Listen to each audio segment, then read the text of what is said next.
Eu queria fazer duas observações. Já na antiguidade, um grande e respeitado filósofo dizia: só sei que nada sei. Então, quanto mais ele, né, sabia, ele descobria que nada sabia. Né? Isso é um posicionamento que te faz ser observador, né, e absorver as coisas do mundo.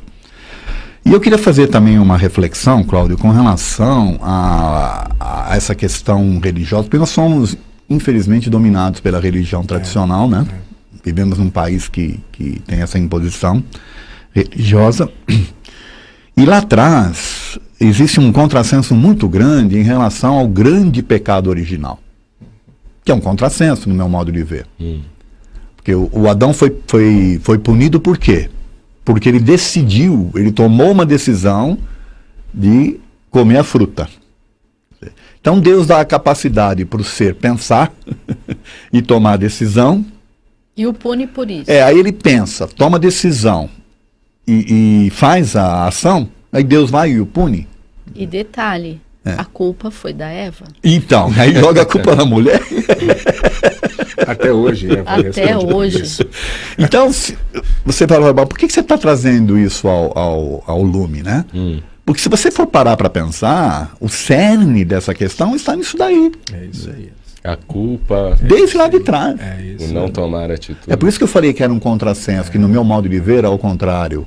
Entende? Quer dizer, eu quando tenho Deus comigo, eu ajo no mundo de forma a não...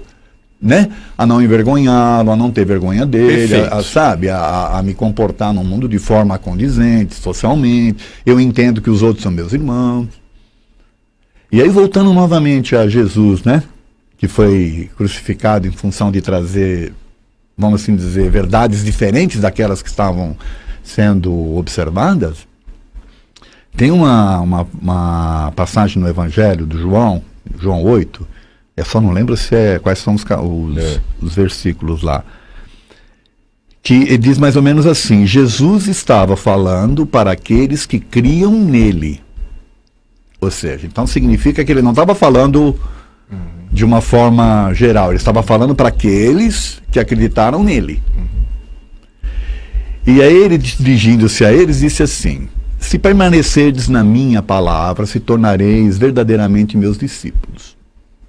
E aí conhecereis a verdade, e a verdade vos libertará. Então, olha que interessante, ele estava falando para quem tinha acreditado nele, então não era... Né? E ele falou assim para eles: olha, vocês que acreditam em mim, vivam de acordo com aquilo que eu estou trazendo, ou seja, vivenciem essas novas informações, né? Essas novas, vamos assim dizer, verdades que eu estou trazendo para vocês, porque aí de fato vocês vão conhecer o que é a verdade. E ela vai se libertar. Mas libertar do quê? Justamente daquele jogo, daquela ignorância, daquela forma como as coisas eram apresentadas. E aí você fala, ele está convidando para viver, permanecer nas palavras dele. Mas e o que ele, né, trouxe de palavras? Que Deus é amor, que você tem que perdoar, que você não pode ser, sabe, que você tem que ser convivente, né? Que você tem que ser amoroso, que você tem que ter inter-relação com as pessoas, não julgar, não condenar, ou seja... Só que as pessoas não prestam atenção nessas coisas e não vivem isso. Tá certo? Até guerras, né? Então, quer dizer, em nome de Jesus você vai lá... Né? Em nome. Eu pergunto para você, essas pessoas estão vivendo as palavras de Jesus? Eu não estou aqui colocando como um religioso, não. Eu estou só fazendo né? É bem interessante a tua observação, porque é exatamente isso mesmo, é o que você falou. Se você conhece exatamente a palavra, e não vendo pelo lado religioso, você não vai matar. Você não vai fazer determinadas coisas absurdas, né, que a gente tem visto. Se você conhece, você não vai fazer. Se você realmente sabe o princípio crístico, o que é, você não vai fazer determinadas ações. Não prejudicar o próximo. Não vai, né? você não vai tomar determinadas atitudes. Discriminar, né? Não vai. Você vai ter uma postura completamente diferente. E o que a gente vê é o oposto. Né? Eu falei, gente, e é exatamente isso que eu falo. O que eu disse, a questão do conhecimento, como é que você pode falar em nome de Deus, então você não conhece nada de Deus, na boa. Porque o princípio crístico não é esse, não é o que eu estou vendo, não é o que eu tenho visto, nós temos visto o tempo todo. Discriminar, agredir, deteriorar o que nós temos no meio ambiente, no planeta, não quer dizer... Exaurir, né, ao extremo. Né? Não tem. Agir não tem com orgulho, com vaidade. Não é. É completamente... Não tem consonância nenhuma, né, com esta verdade, né? Posso fazer 2 propagandas aqui, Cláudio? Claro. Eu queria convidar os ouvintes para assistir 2 palestras minhas. A primeira delas é As Verdades que Libertam. Opa, bom tema. E a segunda é Não Somos Pecadores, Somos Todos Aprendizes. Isso. Então, Já tá aí. dá uma boa ajuda, né, adicionado. Só pelos 2 títulos já dá para ver que a gente vai... Queria Agora, só fazer uma observação, Cláudio. O programa hoje está extremamente filosófico. Filosófico, né? é E a verdade. doutrina espírita é filosofia também, né? Então é muito bacana a gente poder refletir, porque não aceitar tudo que vem para nós como verdade também, né? Eu acho que a importância da dúvida é nesse aspecto, é você se colocar nessa posição mais flexível e poder ver que não só aquilo que você acredita é verdade, né? Respeitar, né? E é o momento de cada um, né? O que é verdade para um Porque naquele é exatamente o momento. que disse o Edson. Cristo, assim, quando você pega Cristo, gente, Cristo é uma figura tão... a primeira coisa que ele tinha era o respeito até pela ignorância do outro. E a ignorância no sentido de não saber, é de ignorar mesmo, de não querer, de não estar preparado para aquilo, de não estar preparado para ouvir. Né? Tem algo mais sublime, mais maravilhoso do que isso, quer dizer, você respeitar o outro. Sim.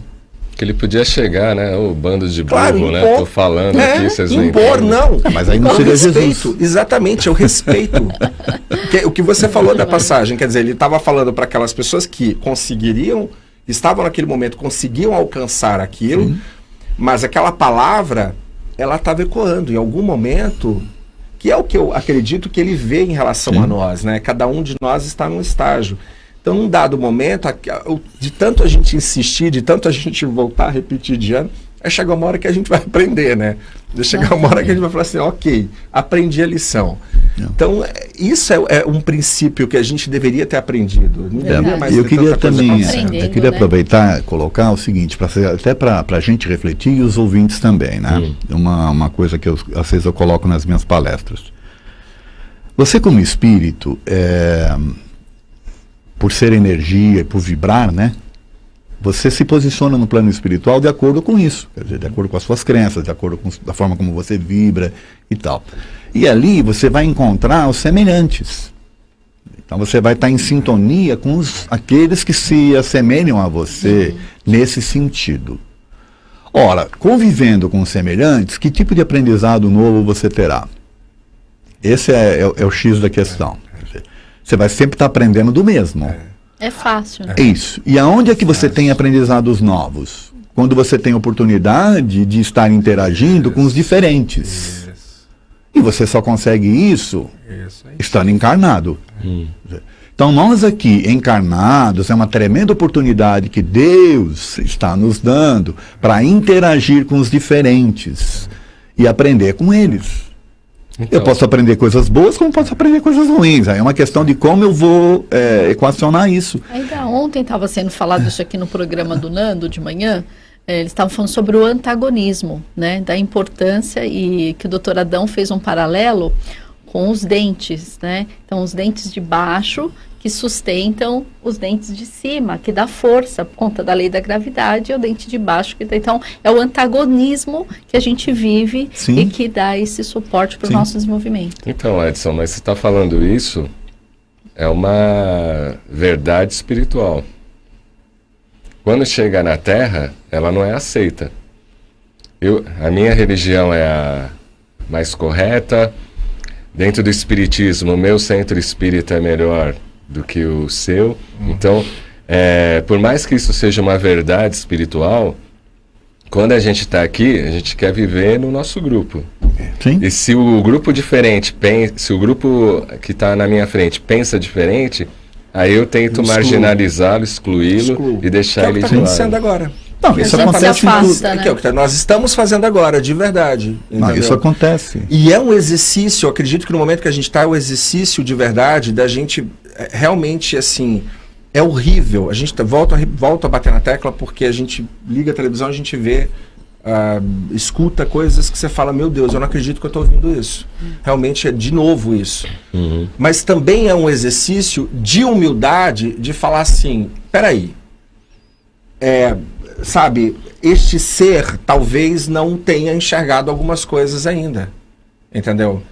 E até um exercício de humildade no sentido de não se colocar melhor, ou porque superior, você superior, não, é de tentar pela palavra, que é exatamente o exemplo que o Edson deu de Cristo, de você tentar com a tua palavra, com a tua verdade, e não de uma forma impositiva, quer dizer, não fazer exatamente o que está acontecendo, que é ir para a polarização do outro lado, de você querer impor alguma coisa, com exemplo, você tentar de alguma forma não desistir da tua verdade e tentar passar aquilo de uma outra forma, fazer com que aquilo não esquecer de falar, peraí, olha, discriminar negro não é legal, matar o planeta também não, por isso, quer dizer, eu nego, o grande problema é que eu nego o conhecimento, eu nego o cientista, eu nego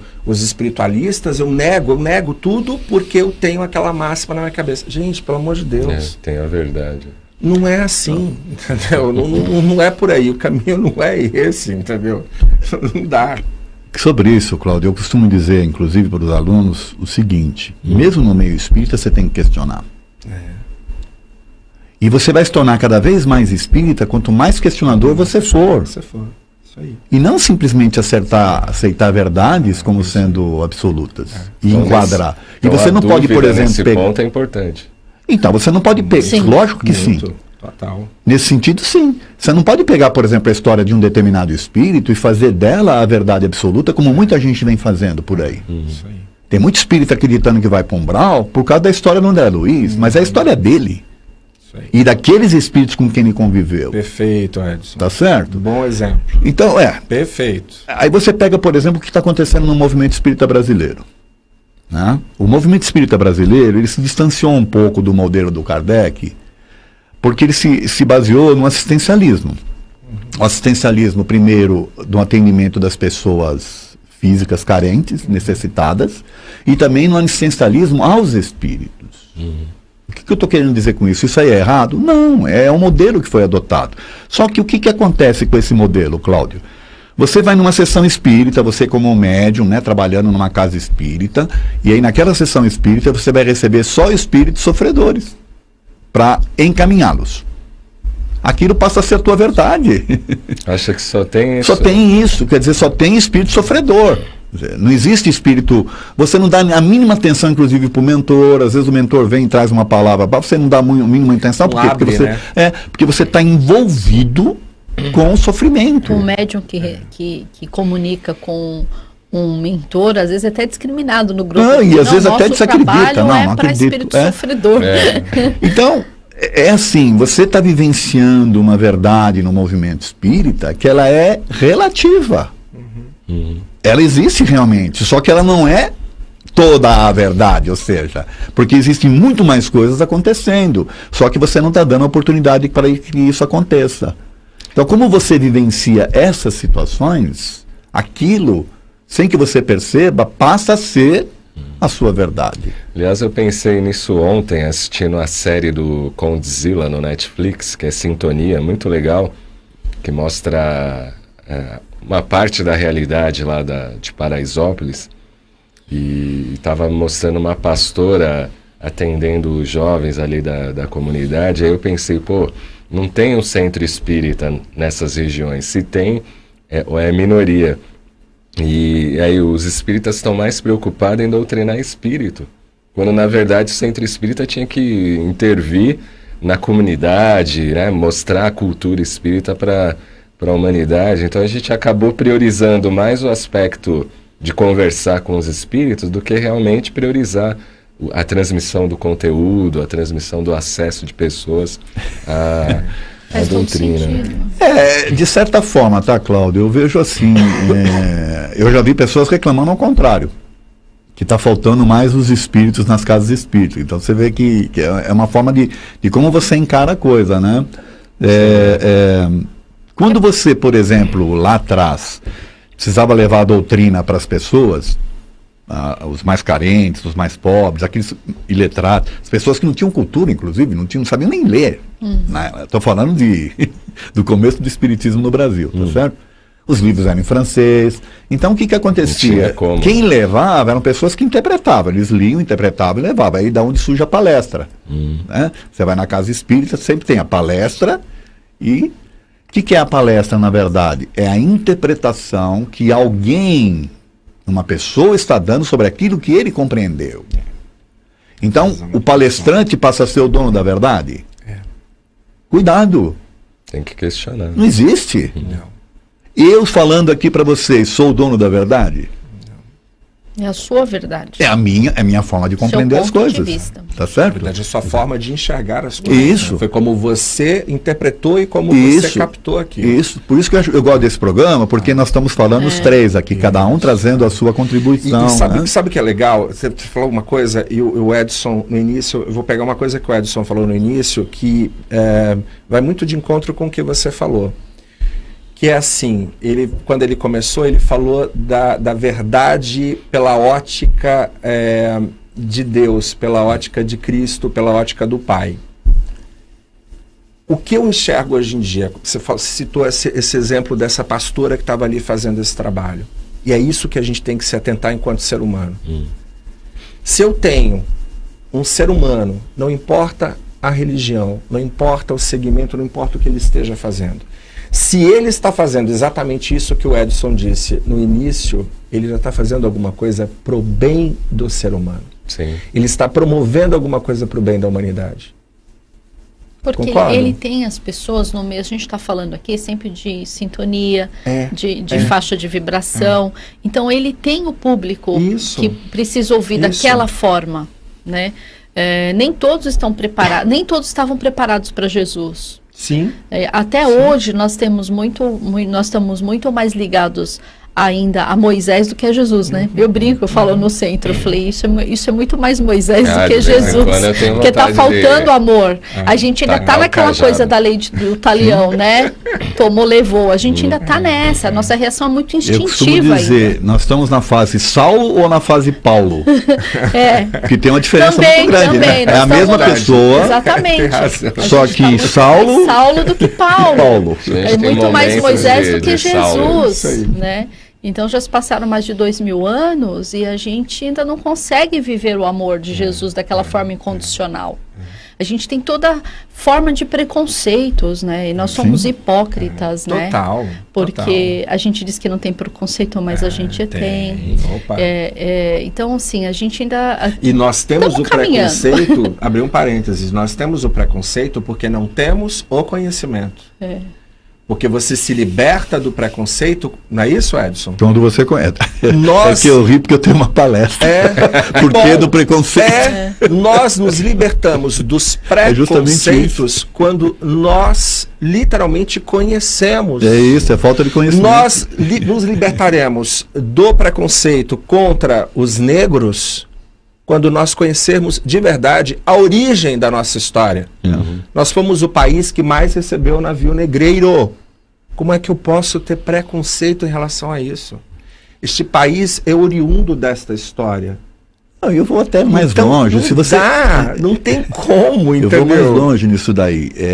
Disso eu vou falar de outra palestra, né? Por que do preconceito? Quer dizer, se você se entende como um espírito que não tem sexo, não tem raça, não tem cor, é uma energia que você pode vivenciar situações diferentes no mundo de acordo com a sua necessidade de aprendizado, momentâneo, por que eu vou ter preconceito? Isso aí. Quer dizer, quanto mais preconceituoso eu for em relação a uma determinada coisa, por exemplo, a raça negra, né? Ou ao sexo feminino, aos homossexuais, ou homossexualismo, sei lá, talvez eu tenha necessidade como espírito de vivenciar uma situação dessa para aprender. Eu não estou querendo dizer que é lei de imposição, não é isso. É você, como espírito, que vai escolher. Escolhe. Opa, eu preciso ter Aprendizado. determinados aprendizados, então deixa eu vivenciar uma situação desse tipo aí, para ver que tipo de aprendizado eu posso tirar disso. E ao mesmo tempo ajudar quem está em volta. Né? Com Porque isso. você como espírito olha as coisas de forma diferente, Cláudio. Os espíritos falam sobre isso. Você lá no plano espiritual, você enxerga as coisas de um âmbito muito mais amplo. Ou seja, você deixa de ter só aquele pedacinho da pizza né, e passa a experimentar, ou enxergar o resto e querer experimentar outros sabores, entendeu? Estou usando a pizza como sim, mas é né, perfeito. um exemplo, Mas é tá perfeito. certo? Mas é isso. Então a gente não pode se fechar, a gente não pode achar que o espiritismo também tem toda a verdade, ou tem toda a razão. Mesmo porque o espiritismo é se a gente for analisar aí em termos de mundo, é uma porção muito pequena. Nós vivemos num mundo em que metade do planeta é muçulmano, quer dizer, então eu começo agora a descriminalizar o muçulmano, descriminalizar quem não pensa como eu, achar que a minha verdade é absoluta. Isso, O que eu estou fazendo comigo, na verdade? Perfeito. Estou deixando de aprender. É muito interessante as questões das religiões, né? Eu tive a oportunidade de visitar uma mesquita lá em Foz do Iguaçu, e então a gente tem que colocar, né, o véu para entrar, para visitar a mesquita, e o discurso até bonito, mas encerrou: nós não acreditamos em Jesus como o Messias, né? Então Mas eles acreditam como profeta. mas não Né? como, Mas eu também não não como o acredito. Messias. Então, assim, é muito interessante isso, você vê as posições. Então, eu tinha no meu grupo pessoas católicas, ficaram extremamente ofendidos com aquela fala, né? Nem quiseram voltar lá depois na mesquita. Então, é isso que a gente tem interessante que começar, como a gente... E são pessoas que você ama, que você admira, que você convive, e com crenças tão antagônicas, assim. A é pessoa, muito ela interessante. nem para, né, e pensa, peraí, se eu tivesse na posição dele, como é que eu encararia Jesus, né? A pessoa não, ele falou contra aquilo que eu acredito, não quero nem... Então, e é conversar. exatamente o que a gente está fazendo. E aí, meu lado otimista, eu de verdade creio que tudo isso que está acontecendo tem um sentido. E creio que este momento desta polarização e desta guerra toda que a gente está vivendo é para a gente justamente falar assim, acorda, não dá para ser assim. Isso. Sim. Eu de verdade creio nisso. Como bom Às vezes precisava de um otimista. chacoalhão para poder Eu acho que a acordar, gente né? precisa desse chacoalhão para a gente falar, minha gente, esse caminho que vocês estão tomando não é o correto. Não dá para ser assim. Vocês podem viver tranquilamente neste planeta maravilhoso, entendeu? Com todas as diferenças, numa boa, Sim. com tranquilidade.